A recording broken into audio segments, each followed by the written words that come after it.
Hello everybody, Lurgs here, welcome to my channel, and today it's how to prime and commission the Mira Advance ATL Thermostatic Shower. Now this is the slightly older model. I've got another video for the newer model which is a slightly different procedure. Now on this particular model there might be a reason that you need to prime and reset the shower if you get a water supply error or you actually get the reset light come up on your Mira shower. Now if it's a water supply error you can try a different shower head because these do get blocked up with bits of grit and lime scale. Or maybe your shower's not running efficiently and you just want to prime and recommission it. Right, let's get cracking.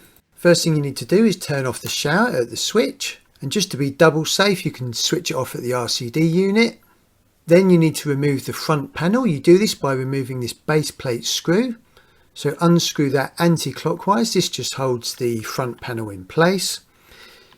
You can, if you want, to remove the shower hose, which makes access slightly easier, but you don't have to. I've just removed that just because it makes it slightly easier. Now pull at the bottom of the shower. It should just pull away from the wall. Don't rip it off the wall though because it's got a ribbon attached to the front panel for the electronics. So just be careful when you pull it away. Hopefully you haven't siliconed it against the wall.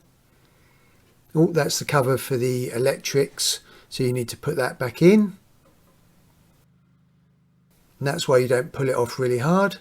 So you need to unattach the ribbon, literally just pull it out towards you. That just unplugs. Put the front panel somewhere safe. And now we need to prime the shower. We do this by using this button here. Remember, you do not need the electricity on for this. You don't need the power on. So push that button down, hold it down for at least 10 seconds, and then the cold mains water will come through the shower head.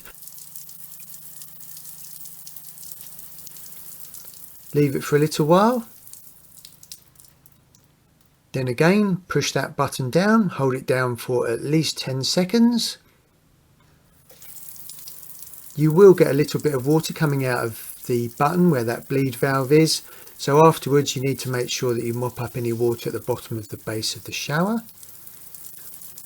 And then we do it a third and final time. Push down that button, hold it for at least 10 seconds. And whilst I'm doing that, there's a link above now about how to remove mould from silicone sealant in your bathroom with no scrubbing at all. It's a really great tip. And this bathroom could definitely do with some of that. Excellent, that means the shower is now primed. As I mentioned earlier, make sure you mop up any water at the base of the shower because that button does leak. Put the electric cover back in, that just slides into place. Now put the front panel back on. Remember to plug the ribbon back in.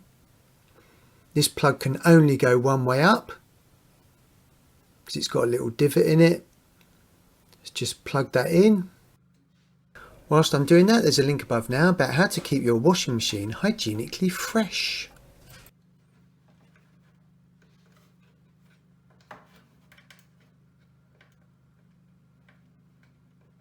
Put the top of the panel in first, towards the back of the shower.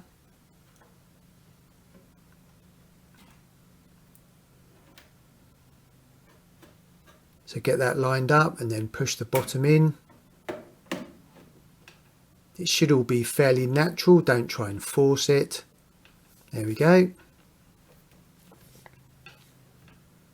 Then remember to put the base plate screw back in just to hold that front panel in place. Screw that in clockwise.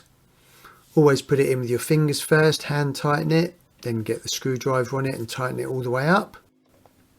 Then remember to turn the electricity back on and turn the shower back on. And now we need to commission the shower. Within 30 seconds of turning the power on, if you hold the flow button and the start button in at the same time with the temperature dial set to the max, as soon as you hear the first beep, then release the start stop button. As soon as you hear the second beep, then release the flow button. Now the water will flow for at least a minute while it's commissioning itself. And you just need to wait for that.